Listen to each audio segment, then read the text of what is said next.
Jemaat sekalian, mari kita berdoa sekali lagi untuk firman Tuhan yang akan kita dengarkan bersama-sama. Ya Bapa di surga, tiba saatnya kami akan membuka kitab suci, firman Tuhan yang Tuhan anugerahkan.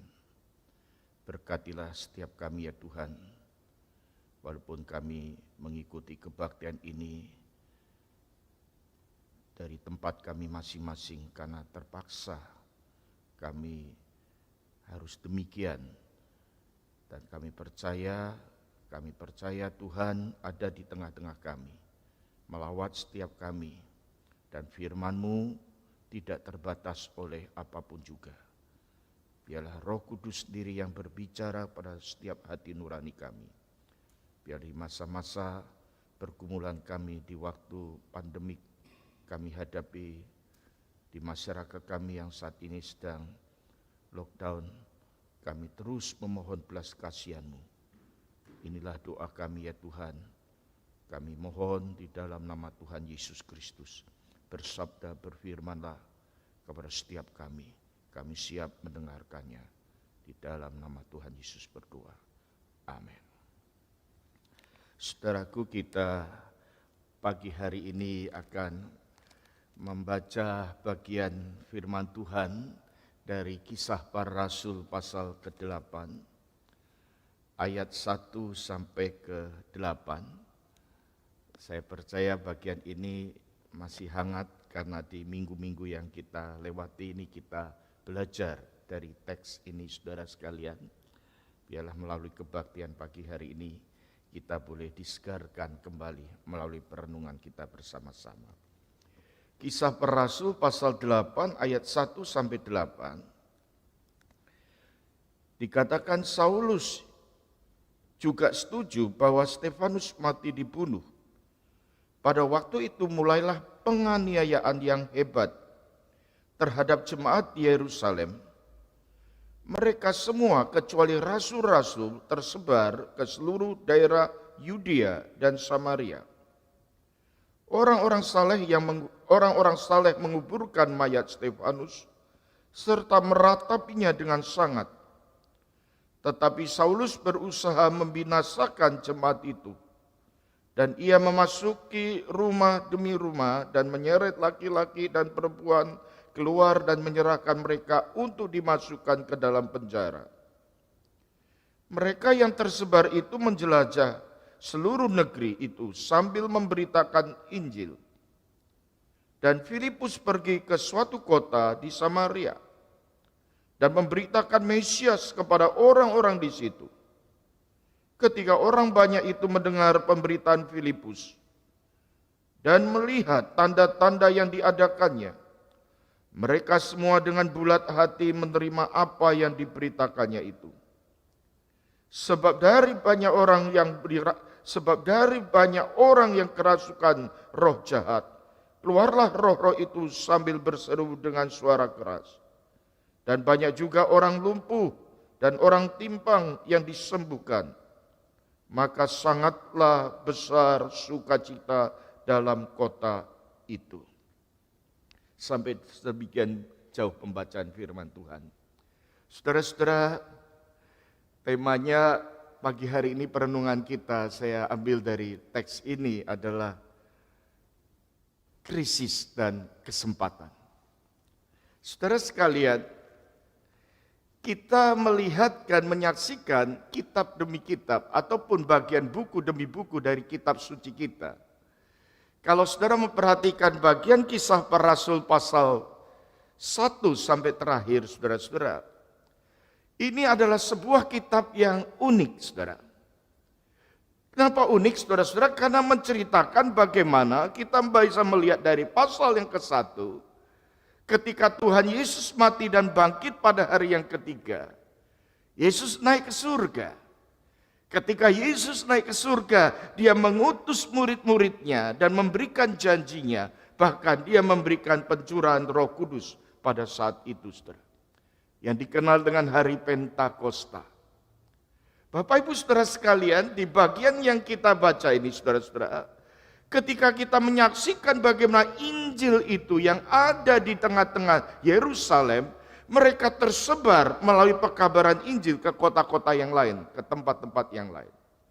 Dan kalau kita perhatikan mulai dari ayat 1 sampai ayat yang ketiga, saudara-saudara, ini adalah latar belakangnya bagaimana Injil itu bisa menyebar sampai ke Samaria. Ayat 1 sampai ayat yang ketiga, pada slide yang kedua ini kita nampak di sana beberapa ayat yang menyatakan, saudara-saudara, yang memberitahukan kepada kita bagaimana latar belakang, bagaimana Injil bisa sampai ke Samaria itu dilatar belakangi dengan mulainya penganiayaan yang besar di Yerusalem. Penganiayaan yang besar di Yerusalem ini, saudara-saudara, kita tahu sejak Tuhan Yesus naik ke surga, para murid yang dengan tekun, dengan setia berkumpul di bait Allah, bertekun di dalam pengajaran firman Tuhan, mereka terjadilah pada waktu itu selanjutnya, yaitu penganiayaan di Yerusalem.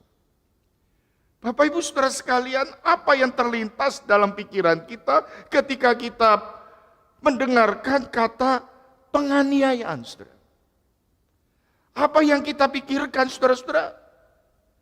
Saudara-saudara, sebagian besar dari kita bahwa hal ini menganggap penganiayaan itu adalah sesuatu yang menakutkan, bukan?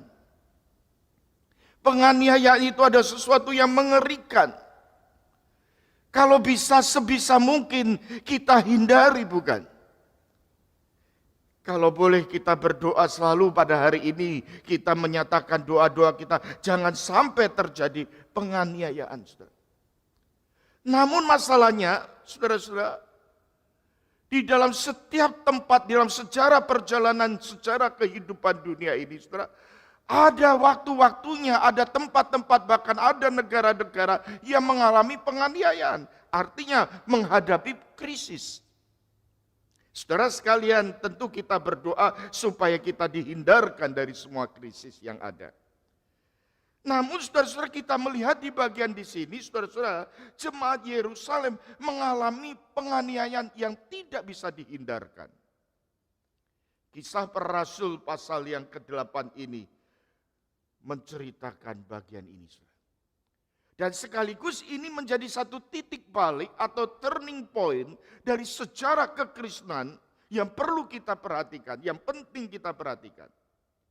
Kenapa demikian, saudara-saudara? Kalau kita memperhatikan pasal yang ke-1 dari Kisah Para Rasul ini, ketika kita tahu bahwa Yesus yang mati dan bangkit naik ke surga, kemudian Yesus Kristus mengutus murid-muridnya dan minta mereka tunggu di Yerusalem, menantikan Roh Kudus dicurahkan. Itulah yang kita rayakan pada hari Pentakosta. Kemudian kitab suci ini menceritakan, ketika Roh Kudus dicurahkan, jemaat Tuhan itu luar biasa pertumbuhannya, saudara. Mereka bertumbuh di dalam kasih, mereka bertumbuh di dalam iman. Jemaat mula-mula dikenal, bahkan dikagumi, karena banyak orang bertobat dan mengenal Kristus. Dan Kristus yang begitu nyata di tengah-tengah mereka, membuat mereka boleh mengalami satu kebangunan rohani. Saudara-saudara, kekristenan hari itu sangat dikagumi, saudara. Sehingga banyak orang, banyak pengikut pada waktu itu, saudara-saudara, mengalami hal-hal yang demikian, saudara. Tetapi kita melihat di pasal 8 ini, di latar belakangi pasal yang ke-7 ketika Stefanus ditangkap, difitnah, kemudian dirajam batu. Dan Stefanus dicatat sebagai satu bagian daripada buku sejarah pertumbuhan gereja atau para tokoh-tokoh gereja, mencatat bahwa Stefanus adalah martir pertama yang mati syahid yang disaksikan dalam Alkitab. Kalau kita perhatikan ayat 1b tadi adalah dikatakan, pada waktu itu mulailah penganiayaan. Waktu apa, saudara-saudara? Waktu Stefanus mati sebagai martir. Dan itu terjadi pada waktu itu. Penganiayaan juga terjadi di Yerusalem. Penganiayaan yang terjadi di Yerusalem, saudara-saudara, kita melihat, saudara-saudara, Lukas melukiskan betapa hebatnya penganiayaan itu. Ayat 1 bagian bawah, yaitu bagian C, dikatakan, ketika itu terjadi, tersebarlah ke seluruh daerah Yudea dan Samaria. Ayat yang kedua, perhatikan. Orang-orang saleh menguburkan mayat Stefanus serta meratapinya dengan sangat. Saudara, dari ayat 1 dan 2 ini, saudara-saudara, kita bisa melihat betapa hebatnya penganiayaan yang terjadi. Lukas tidak menceritakan secara detail, tetapi kita bisa melihat kalimat yang diungkapkan terjadinya, yaitu orang-orang saleh dengan meratapinya dengan sangat ketika ia menguburkan mayat Stefanus. Kita perhatikan di sini, saudara-saudara, pembunuhan Stefanus ini bukan menjadi puncak penderitaan orang Kristen, tetapi ini menjadi awal penganiayaan yang terjadi kemudian. Saudara-saudara, kita akan melihat, saudara-saudara, penganiayaan yang terjadi pada zaman itu. Betapa hebatnya, saudara-saudara. Kalau kita perhatikan ayat yang ketiga, saudara-saudara, di situ muncul nama Saulus yang berusaha membinasakan jemaat. Ia memasuki rumah demi rumah, dikatakan. Ia menyeret laki-laki dan perempuan, dimasukkan ke dalam penjara, saudara. Ini gambaran, yaitu gambaran bagaimana Saulus sebelum pertobatannya. Bahkan Saulus dicatat di pasal 8 ayat 1a itu setuju Stefanus mati dibunuh. Saulus yang berusaha membinakan jemaat. Saulus juga orang yang pandai, yang begitu cemerlang sekali. Karena dia pernah mengikuti kelas yang dibimbing langsung dengan satu profesor guru besar yang terkenal pada zaman itu. Yaitu guru besar Gamaliel. Saudara memperhatikan, saudara-saudara, bagaimana saudara-saudara, orang yang begitu pandai, yang begitu luar biasa, yang mempunyai keberanian, mereka masuk ke rumah-rumah, menyeret pria dan wanita, laki-laki dan perempuan, masukkan ke dalam penjara. Ini menggambarkan kehidupan orang percaya begitu menderita, saudara. Tuhan Yesus pernah mengatakan kita itu seperti domba yang dibawa ke dalam satu pembantaian, saudara-saudara. Yaitu ketika sampai di sini kita melihat, menyaksikan bagaimana apa yang terjadi di tengah-tengah keadaan seperti itu. Saudara dan saya mungkin merenungkan dan bertanya bagaimana Tuhan memelihara umatnya, saudara. Bagaimana kita bisa menyaksikan bagaimana Allah bertindak di tengah-tengah kondisi seperti itu. Ayat yang keempat itu mulai kita melihat, saudara. Ayat yang keempat dikatakan mereka yang tersebar menjelajah seluruh negeri itu sambil memberitakan Injil. Saudara-saudara, penganiayaan di Yerusalem, saya katakan justru menggenapkan rencana Allah yang telah ditetapkan. Kita ingat di pasal 1 ayat yang ke-8, ketika Yesus naik ke surga, ia mengatakan, kamu akan menerima Roh Kudus. Saudara-saudara, ketika Roh Kudus turun ke atas kamu, kamu akan menjadi saksiku. Menjadi saksiku di mana, saudara-saudara? Di seluruh Yudea dan Samaria, bahkan sampai ke ujung bumi. Saudara-saudara, inilah yang terjadi pada hari setelah Pentakosta itu. Mereka yang berkumpul bersaksi di Yerusalem, tetapi Tuhan mau menginginkan mereka bersaksi keluar dari Yerusalem. Ke Yudea, kemudian ke Samaria. Sampai ke ujung bumi. Saudara-saudara, ayat-ayat ini menggambarkan dan menunjukkan, saudara. Mari kita melihat bagaimana kedaulatan Tuhan, Allah yang bisa mengubah rencana kejahatan manusia sekalipun, untuk menggenapkan janjinya, untuk menggenapkan karyanya, rencananya, saudara. Saudara-saudara, di tengah-tengah situasi yang mungkin kita saksikan pada waktu penganiayaan itu terjadi. Mungkin sebagian besar orang berpikir secara umum, habislah, tamatlah riwayat ini. Mungkin kita berpikir juga sudah sia-sia semuanya.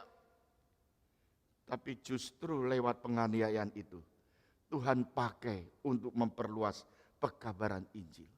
Menggenapi rencananya. Saudara-saudara, apa yang tampak lemah dan tidak berdaya, justru Tuhan pakai untuk memperluas kerajaannya. Saudara, kita merenungkan bagaimana pada waktu salib, pada waktu Kristus mati di atas kayu salib, saudara. Pada waktu Kristus mati di dalam penderitaan yang begitu sangat, saudara-saudara. Orang-orang pada umumnya menganggap Kristus yang mati di salib itu adalah suatu kekalahan, saudara. Suatu kemalangan, saudara-saudara. Satu ketidakberdayaan, saudara-saudara. Tetapi justru Alkitab mencatat dan meneguhkan saudara-saudara, di tangan Allah justru ini dapat dipakai untuk menyelamatkan manusia orang berdosa ini.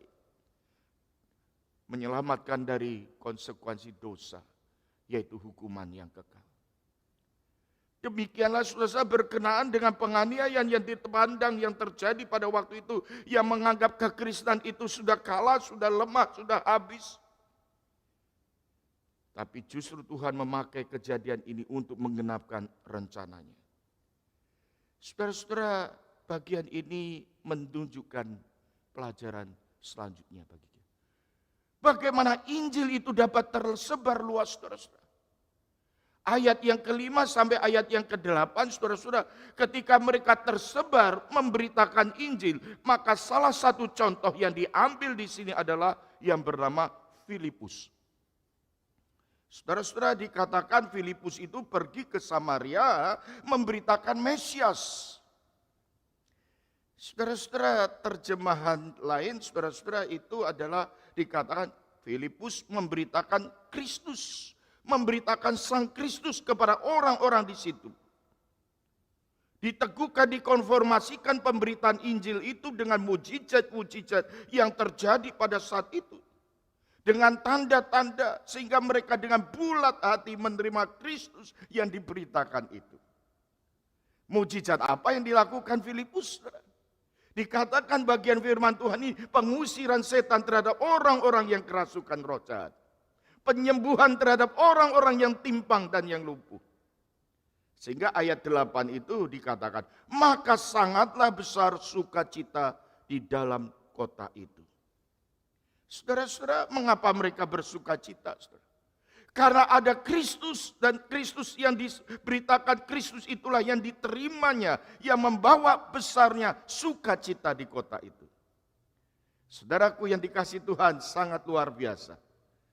Kalau kita membayangkan, kita mengingat bagaimana Samaria itu, kota Samaria itu, penduduk Samaria itu adalah sebagai kota yang disebutkan sebagai kota kafir. Penduduk kafir, karena banyak orang-orang Yahudi di zaman itu yang berkawin campur dengan orang-orang bangsa lain, saudara-saudara. Mereka dianggap tidak murni lagi. Bagi orang Yahudi, mereka tidak pantas menerima anugerah keselamatan. Tetapi Tuhan perintahkan, jadilah saksi. Beritakanlah Injil ke Samaria. Di Samaria lah itu Filipus lewat daripada satu kejadian yang dianggap satu kemalangan, penderitaan, suatu krisis, justru Filipus melalui ini semua yang mungkin dia tanpa sadari, saudara-saudara, itu dipakai menjadi alat di tangan Tuhan. Saudara-saudara, untuk menggenapkan pekerjaan Tuhan. Siapakah Filipus? Kalau sudah membaca pasal yang ke-6, saudara-saudara, ketika para rasul sibuk dengan pelayanannya, begitu menghadapi banyaknya kebutuhan jemaat-jemaat, para janda, kaum miskin yang membutuhkan pelayanan diakonia, maka ditetapkanlah diaken pertama dalam sejarah gereja, yaitu di Kisah Para Rasul pasal yang ke-6. Di antaranya namanya yang ditetapkan, yang dikenal baik dan penuh roh dan hikmat iman, saudara-saudara, itu adalah salah satunya adalah Filipus dikatakan. Jadi Filipus itu bukan rasul, bukan salah satu rasul dari 12 murid, bukan. Dia seorang diaken, dia seorang majelis. Tetapi pengabdiannya, hidupnya, saudara-saudara, lewat kehidupan inilah kalau kita memperhatikan dalam sejarah berikutnya. Filipus disebut sebagai pemberita Injil. Dia seorang yang biasa, saudara-saudara. Dan saya bisa membayangkan orang yang biasa, tetapi kalau mau dengan tekun, dengan setia, saya yakin bagaimana Filipus bisa begitu mengasihi Tuhan, melayani, bahkan menjadi pekabar Injil. Filipus pernah hidup berdampingan bersama dengan para rasul. Dia tekun belajar firman Tuhan, pengajaran akan rasul-rasul dia ikuti dengan tekun. Maka tidak heran saudara-saudara, orang yang demikian hidupnya akan berbuah. Hidupnya akan bertumbuh, saudara. Dan dikatakan oleh Alkitab, dia dipakai oleh Tuhan ke Samaria, saudara-saudara, sebagai pemberita Injil. Saudara-saudara, Filipus itu orang biasa. Tapi bisa dipakai Tuhan untuk hal-hal yang luar biasa. Orang biasa, saudara-saudara, bisa dipakai Tuhan menjadi alatnya, menjadi saksinya, saudara. Saudara-saudara, kebenaran apa yang bisa kita aplikasikan dengan perenungan kita, saudara? Saudara-saudara, saya kembali pada tema kita, saudara. Krisis dan kesempatan. Saudara-saudara, yang pertama kebenaran yang bisa kita aplikasikan, saudara-saudara, ketika kita menghadapi krisis, kita tidak perlu panik. Kita tidak perlu terkejut, bahkan takut sekalipun. Tapi hendaklah kita tetap percaya, tetap beriman kepada kedaulatan Tuhan akan Allah yang berkuasa dalam hidup ini. Saudara, pandemik itu krisis, saudara. Namun ingatlah dan percayalah pada Tuhan. Tokoh-tokoh Alkitab seperti Elia, Musa, Daniel mengalami krisis-krisis dalam hidupnya. Dan kita bisa melihat di dalam kitab-kitab, di dalam bagaimana Allah bekerja di tengah krisis, di tengah kehidupan mereka. Untuk membawa satu kebaikan, untuk membawa satu kehidupan yang penuh dengan kemenangan ketika mereka boleh berhadapan, bahkan mereka boleh menghadapi, saudara-saudara.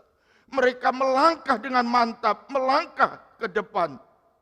Tokoh yang lain itu ada Yusuf yang sangat dikenal, saudara-saudara. Dia pernah mengalami krisis, saudara.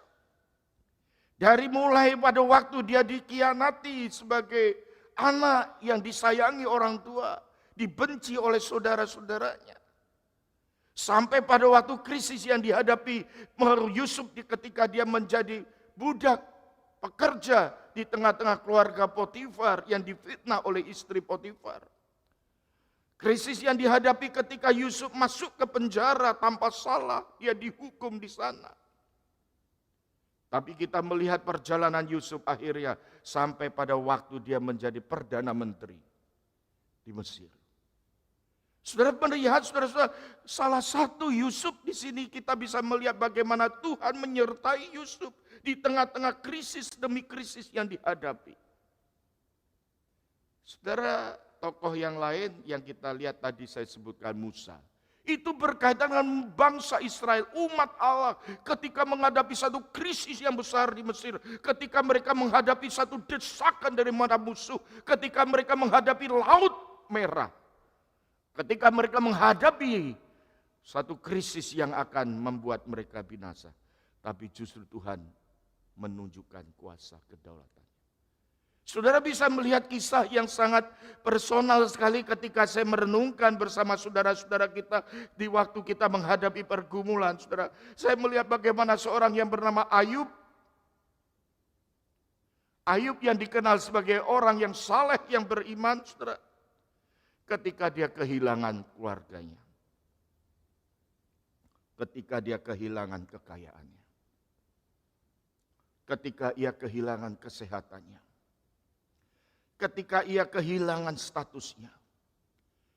Namun Alkitab mencatat Ayub tetap percaya pada Tuhan dan pada akhirnya saudara-saudara Ayub dapat melewati dengan penuh iman dan penuh kesetiaan kasih untuk menyaksikan anugerah demi anugerah Tuhan di hari-hari ke depan.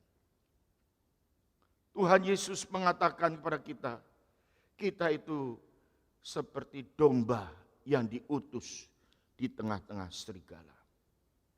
Artinya saudara-saudara kita menghadapi tantangan, saudara-saudara, tantangan yang demikian bisa berakibat satu krisis. Hal ini bisa terjadi karena kita ada di dunia yang berdosa. Kita ada di tengah-tengah dunia yang berdosa, saudara. Saudara, marilah di masa-masa krisis yang kita hadapi. Mari kita melihat, saudara-saudara, Allah yang berdaulat itu. Dan marilah kita menyadari dan memahami ada kesempatan apa yang bisa kita lakukan. Kalau kita melihat daripada diaspora, bagaimana anak-anak Tuhan, di mana Injil itu tersebar, ketika sampai ke Yudea, sampai ke Samaria, itu artinya di tengah-tengah krisis ada kesempatan di mana mereka boleh bersaksi, mereka boleh menjadi saksi Kristus. Saudara, krisis ini saya katakan membuka mata kita. Krisis ini membuka telinga pendengaran kita. Dan krisis yang kita hadapi ini kita bisa mengenalinya, membuka hati kita.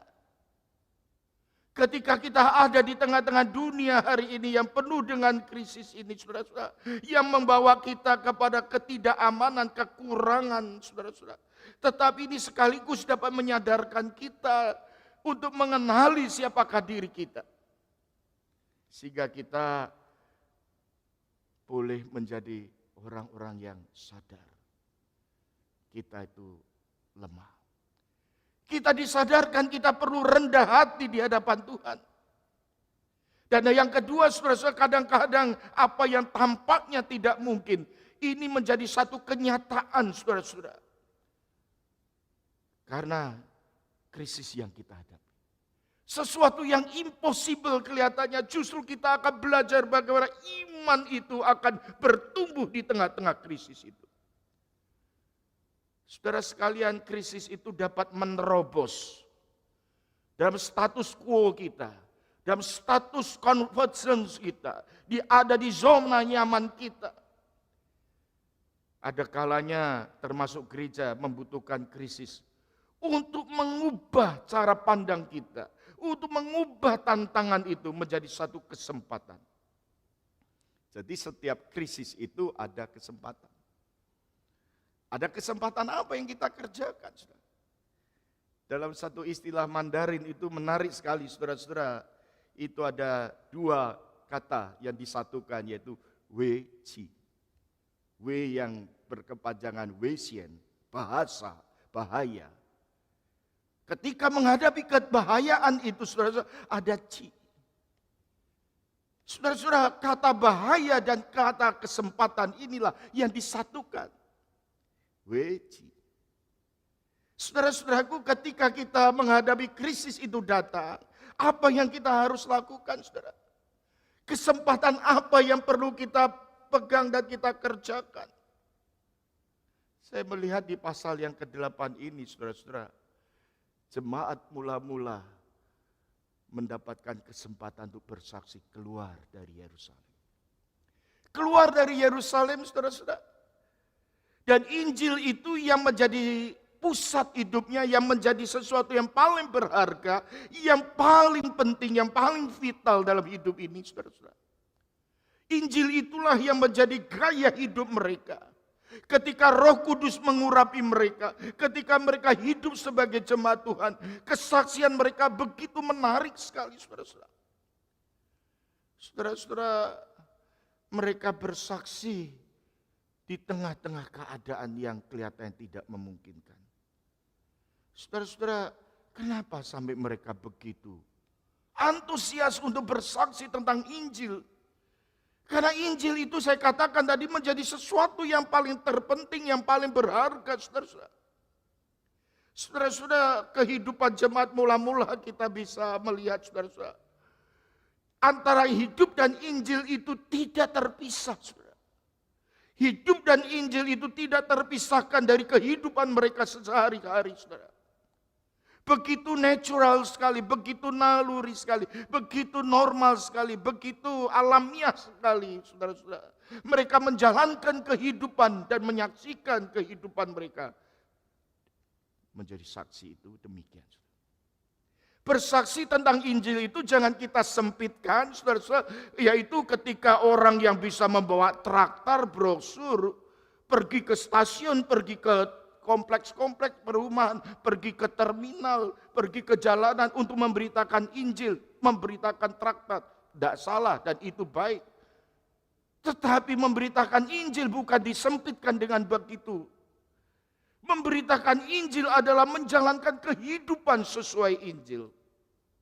Memberitakan Injil itu tidak disempitkan dengan omongan kosong saja, tetapi mempraktekkan Injil itu. Mari kita memahami lebih luas, saudara.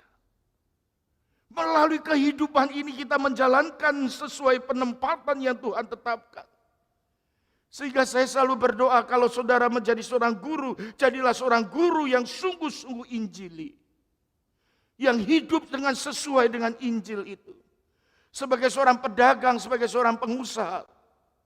Saya beberapa hari ini berbicara dalam satu kelompok kecil berkenaan dengan sharing tentang pekerjaan. Bagaimana pengusaha-pengusaha, pedagang-pedagang, profesional. Kita ditempatkan di marketplace, di tempat-tempat di mana kita ada di sana. Dan Tuhan punya rencana dan memberikan kesempatan untuk membawa Injil melalui kehidupan ini. Melalui kehidupan pekerjaan kita. Melalui pelayanan kita.